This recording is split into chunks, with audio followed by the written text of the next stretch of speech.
here finally to answer some questions. I should be writing, but I hit a wall, and it was either do this, clean my makeup brushes, or empty out the fridge. So here I am.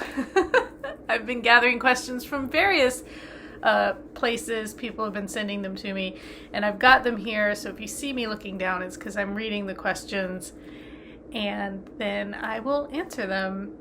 There's about 15 questions here, so let's get started. The first question was about my favorite book that I read as a teen, and I had to kind of think about, okay, when was I a teenager? What grades are that? Because, what is that, like middle school, high school? By middle school and high school, I was reading, Hercule Poirot books. I remember loving Murder in Mesopotamia in particular, because I also love like history and archaeology. I was reading the Vampire Chronicles at that point, so Interview with the Vampire was one of my favorite books. I was reading Dean Koontz a little bit, although I think I kind of did that a little bit earlier. I was a precocious reader. Lightning by Dean Koontz was probably one of my favorite books. I don't know if there's any one book that I could say was my favorite as a teen.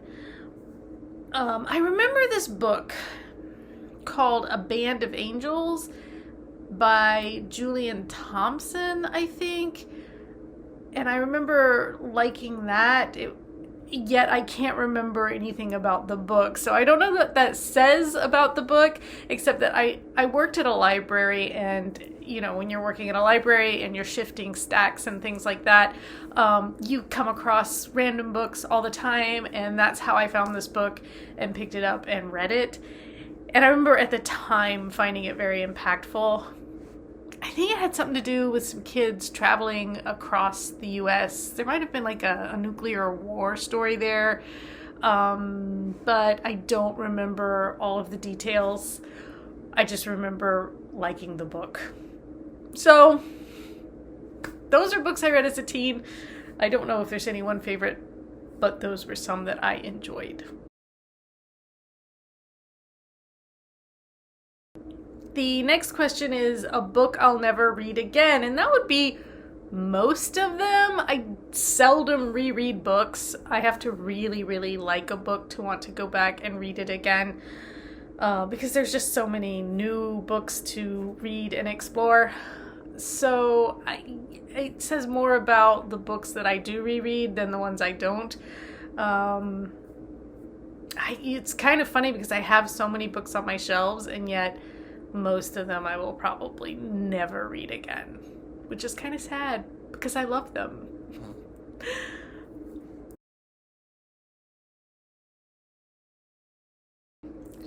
A book I wish I could read again for the first time. The Song of Achilles, which I read at the beginning of this year, into last year, beginning of this year. It kind of straddled. I would definitely like to read that again. And I wish it could be for the first time so I could have all the feels again. And then Tokyo Babylon by Clamp, which is a manga series. The impact that had on me the first time I read it, I wish I could recapture that, because that, again, just all the feels. And even though I enjoy going back and rereading that, I do still get feelings when I read that. I don't know, it'll never be the same, and I wish I could read it again for the first time.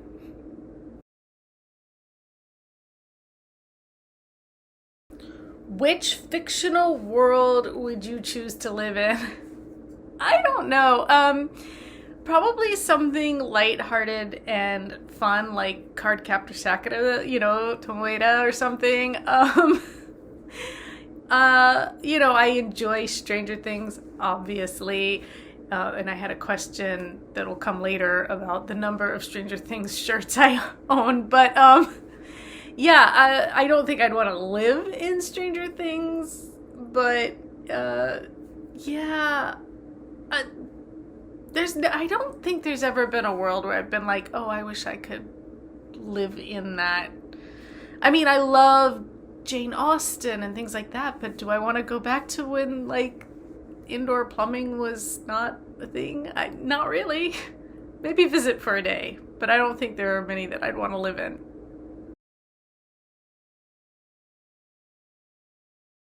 So the next question is about future plans for Emery. Now, Emery is a character in The Switchgrass Crown. If you haven't read that book, you won't know what I'm talking about, but I'm also going to answer this ideally without spoilers because I am working on a sequel for Switchgrass Now. That's what I should be writing at the moment, but I kind of hit a wall, so I'm taking a break to answer questions. I have ideas about Emery going forward, but I kind of won't know until I get to that part in the draft. I'm not there yet. Like, I have an inkling of what's going to happen, what's coming, but it's kind of a mystery even to me. When I'm writing, I have the idea, a kind of a vague map, and then like sometimes I veer completely in a different direction and I'm surprised, maybe there's a detour, maybe a road is blocked and I have to go around a different way and something else happens, the scenery changes or whatever. But yeah, so I do have ideas about Emery, but I'm not 100% sure that they will play out the way I'm thinking they will. But anyway, if you haven't read Switchgrass, please do. And then you'll be prepared for when this sequel is done.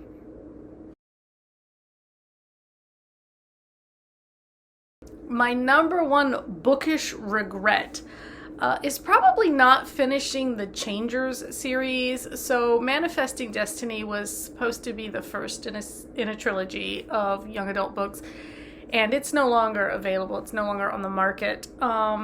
I got about halfway through drafting book 2 and just never finished it because at that point my historical romances were doing really well, so I kind of pivoted. And the publisher for Changers did not ask for more. And I kind of need... I'm the kind of writer who needs that kind of I'm self-motivated to a point, but I do need a little bit of encouragement from the outside as well. When I don't get it, I just lose interest. I get bored writing the same characters and world for any length of time, which is why I don't typically write series. Switchgrass was going to be a standalone, but then this idea wouldn't let me go, so I'm working on a sequel to that may or may not. I mean, ideally it will happen. I'm pretty committed to it. But yeah, I guess my biggest regret is not finishing Changers. I may yet re-edit Manifesting Destiny, and if I finish the other books, I will re-release them, but I won't re-release Manifesting Destiny unless I write the rest of the series. I don't want to do it until it's done because I don't want to leave people hanging.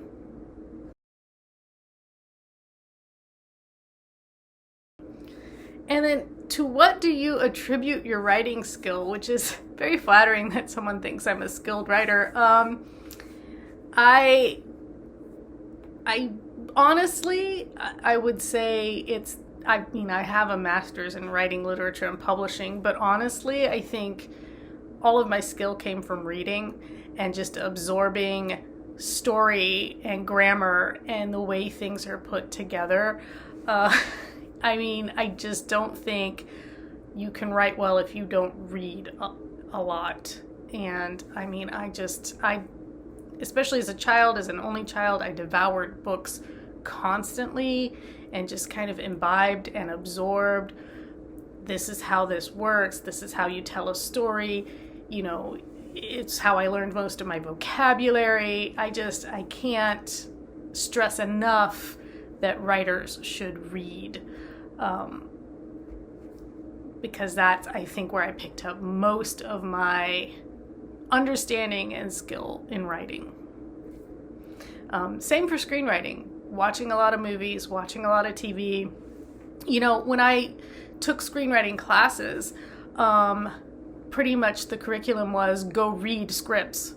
Go read scripts and watch the movies and see how the two things translate. And I mean, you understand that no two screenwriters would write a scene the same way. So, you know, you learn the rules and you learn how it's done and how it's done well, and then you make it your own. And I just think reading and if you're screenwriting, watching and reading and seeing how the two translate is the best teacher.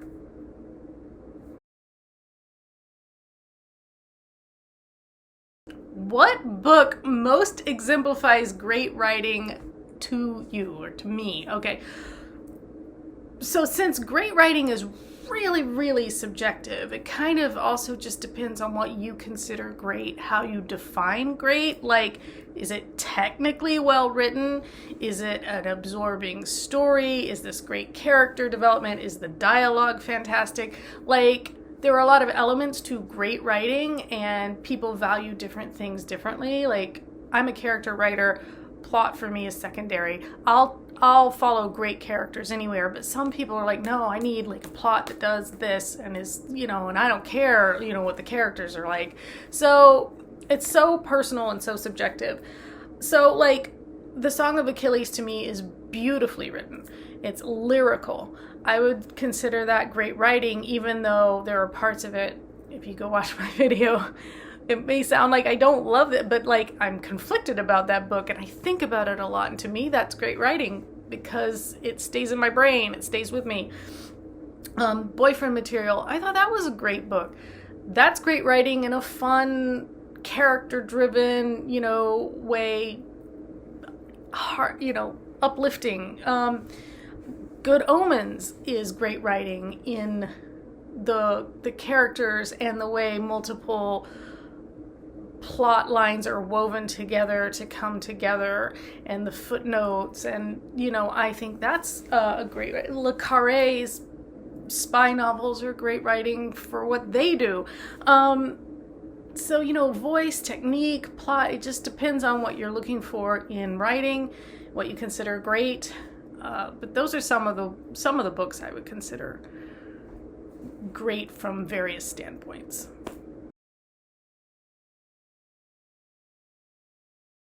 Why does a short book cost almost as much as a long one?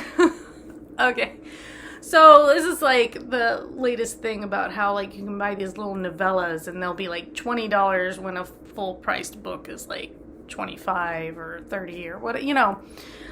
And price points are largely a manufacturing issue. So when I worked as a project manager in publishing before I was an editor, I worked, you know, with manufacturing and production and everybody. And sometimes, okay, so sometimes you're paying for certain rights. If the author uses poetry or song lyrics or something, you have to pay for the use of that, and you fold that into the cost.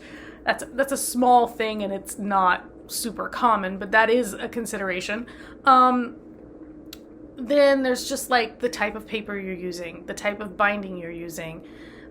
If it's glued, it's less expensive than sewn, but if it's if you're using finer paper, then that's, you know, if this is a special edition, it's going to cost more because they're using upgraded materials. You can charge more for a known author name too. So like, even if your favorite author put out this teeny tiny thing, if the publisher says, yeah, but people will shell out money because it's so-and-so, they'll charge more for it anyway. I mean, it's just, that's why, I guess.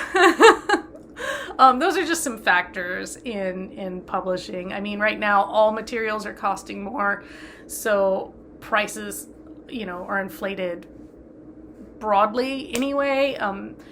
And I think then, you know, because it's costing more for the publisher to get the materials to print the book, they're passing on that cost to the consumer. rather than taking any cuts, because they're a business and their shareholders don't want them to take cuts, and their CEO does not want to lose his money just because paper costs more now.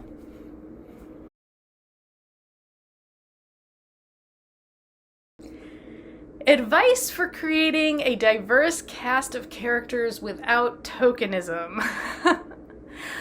I think tokenism is one of those things where readers know it when they see it. If someone is Black or Asian, they don't seem to have any backstory or history supporting that as a reason for that character to be that way, then, it's just because.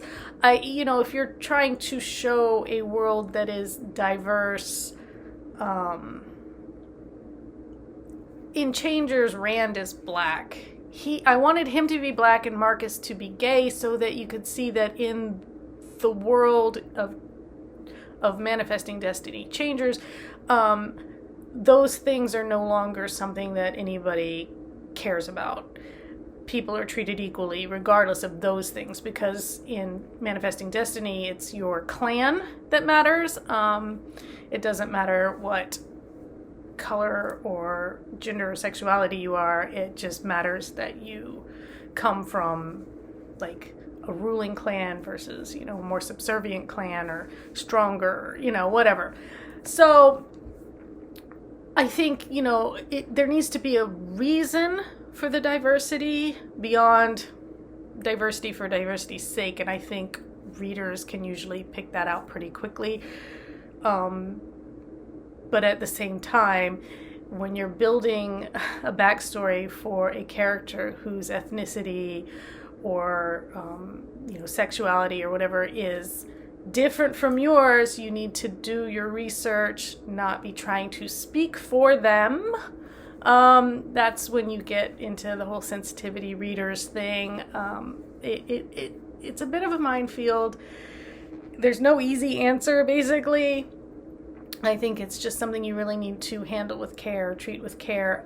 One of the things about my stage play / screenplay 20 August is that it provides for blind casting.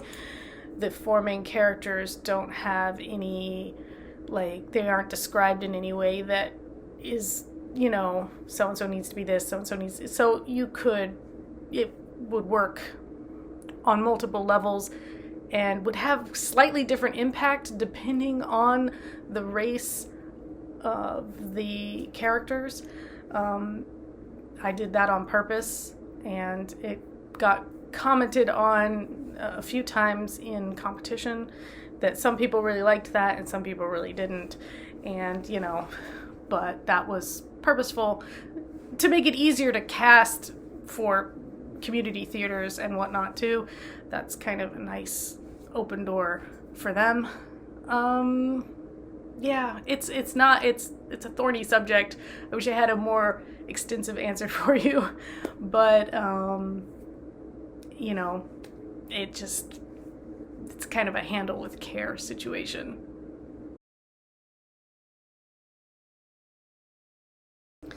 So, do I approach writing more as an architect or as a gardener? And I'm definitely the gardener type.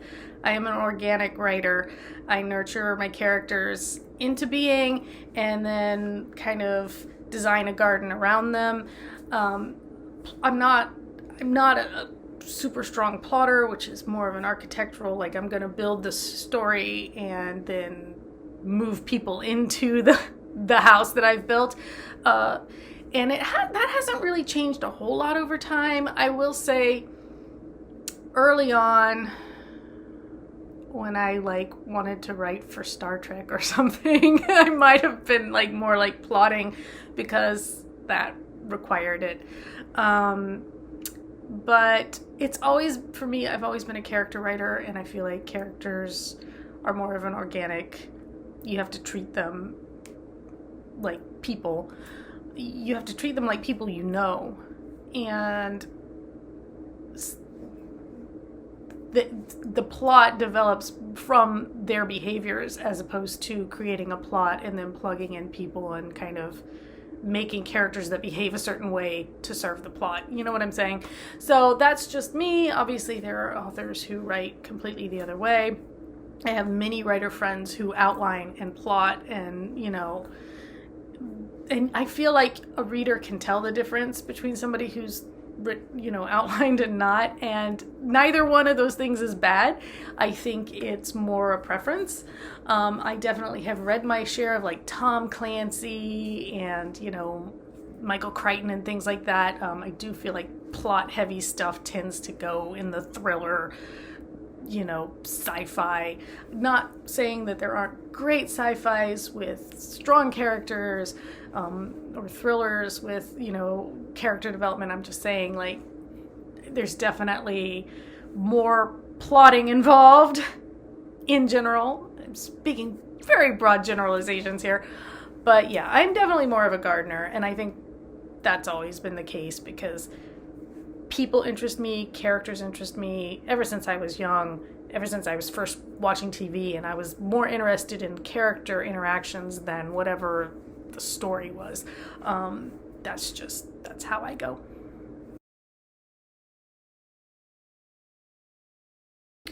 So, personal techniques for plotting narrative. I just mentioned that I'm not great at plotting, but I use a flowchart. So what happens is when I'm first planning a story, I already know the characters and I already know at least one central issue. Like with the Ghosts of Marshley Park, I was like, okay, this girl is dead and there's this other ghost and they're going to solve her murder. And then, I can put their names at the top and I can flowchart down like their characteristics and their meat and like what's the conflict. And so I think more in webs and flowcharts than in outlines. I really cannot outline. I couldn't even do it in school when we were supposed to outline stuff. I really struggle with that because of the way I think, and maybe it's an autistic thing. I think in webs. I think, like the Sherlock Holmes thing where he's got that's how I think. And so I'll write until I hit a point where I'm like, okay, where am I going with this? And I'll get out my notebook and I'll ask myself some questions. I'll write the questions down and then I'll flowchart all possible answers. And when I figure out the one that makes the most sense from there, I flowchart, okay, so if this is true, then where are we going next? From there, what's happening? What's the next question I need to answer? Who's doing this and why? So yeah, for me, it's a flowcharting thing, if that makes any sense. But that's how I plot, kind of, very loosely, because obviously there are a lot of possibilities, and then I choose one and I play with that until I come, and then I write that part until I come to the next question and I go back to my flowchart. I don't do it all ahead of time. I do kind of know where the story's going, beginning to end, but the path is a little bit meandering, and that's just how I like it. That's just, for me, it's more fun to write that way, and I hope for readers it builds in more like twists and surprises for them too, rather than being kind of predictable or plot point, which is not my thing. I know, again, some readers love that. It's not for me.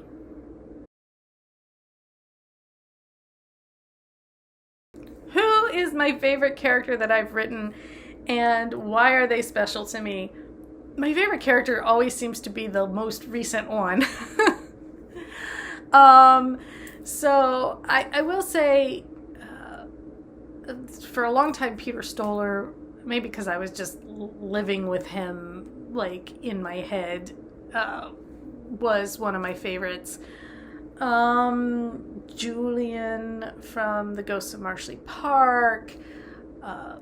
Right now, I think Landis is my favorite, because I'm writing, kind of, even though the Switchgrass Crown and this sequel are told from Lucas's point of view, I think Landis, I don't know, for me, he's magnetic and I enjoy writing him. And I think any character that I enjoy writing and spending time with will be my favorite at the moment. But like, I can't choose just one who's my favorite forever. Each one of them has a little piece of my history. Andra in the K-Pro is built on some of my experience working on film sets, and then I love George and Owen in Faybourne just because their banter is a lot of fun and they're just so cute. But Duncan Oliver was based on John Oliver, so he's kind of this schlubby. I think the first line in Faybourne is Duncan Oliver was by all accounts an unremarkable gentleman. So apologies to John Oliver, but but yeah, I love Emery in Switchgrass, and but I think I love Landis a little bit more.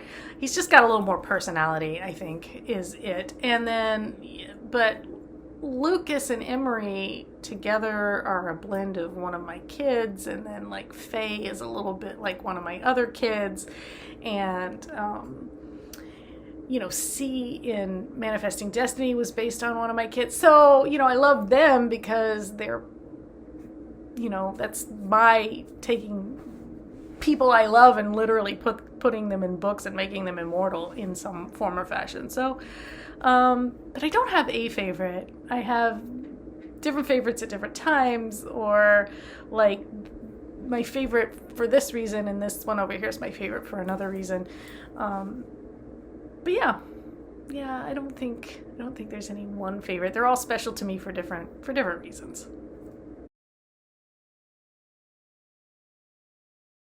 And the final question is, how many Stranger Things shirts do you have? So I'm obviously wearing this one. I have one that I only ever sleep in. That one is a Hawkins middle school shirt. I have this sweatshirt. I have a tank top, a Hawkins high school tank top, I want to say. And then a Hawkins high school shirt that is green. I have a shirt from the Stranger Things experience, and then I have the one that says Steve and Eddie and Nancy and Robin on it. And I have my Hellfire shirt, and I have a Hellfire hoodie that's coming. Like, I ordered it. It's been shipped. And then I have Stranger Things sweatpants. So if you're just talking shirts, that's like seven shirts, a hoodie, and the sweatpants. So I could technically wear a Stranger Things shirt every day of the week, I guess, if I wanted to. But yeah, I probably have more Stranger Things maybe more Rob Thomas shirts than Stranger. If I put my Matchbox 20 and my Rob Thomas shirts together, I might have as many or more than Stranger Things, but I don't know if that's true. I'd have to go count the Matchbox 20 / Rob Thomas stuff. Though that probably tells you a lot about me right there.